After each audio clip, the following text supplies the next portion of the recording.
So if there were like 3 key points that, like, say you were like marketing us to like other schools and teachers, what would be the 3 main points that you would say is like, you need to use this, you have to use this, it's going to bring, even from your lowest kids to your highest kids, you'll see growth?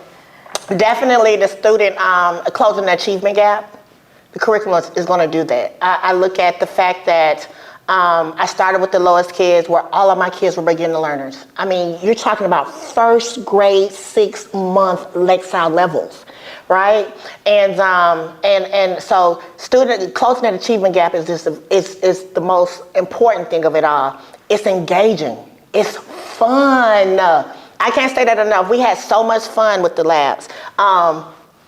Case in point, we did the thermal energy lab, and we had the plastic spoon and the metal spoon and the wood. Yes, yes. And the kids were like, they knew the next day when we came in and we had the warm up.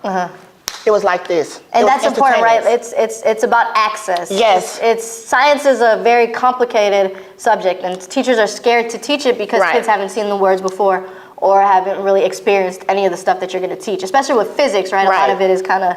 But if you have them touch it, if you have them feel it, if you have them be able to say, this question looks like this experiment that we did in that time, then it becomes relevant to them, right? It does. Because, and that's the name, culturally relevant. Relevance is what you experience. And if they experience it in a lab, it's not part of their culture. Exactly. It's not part of their lived experience, so they can do it. Yes, and they have the confidence now to do it. I had a child who literally, his MAP scores were so low last year. I got to speak him up, Travion Cox.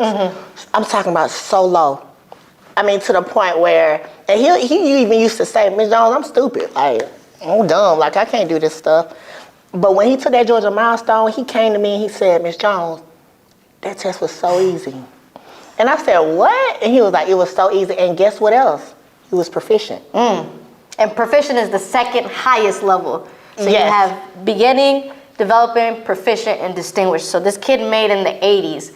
A beginning level start on day 1 is now scoring 80s in a physical science classroom. Absolutely, absolutely. So when I say this, if you're not afraid to go the extra mile for your children, and you really want them to learn, and you really want them to understand the concepts of science, culturally relevant science is the way to go. I believe in it. I use it. I love it. My kids love it. This is what you need. This is a program that you must have.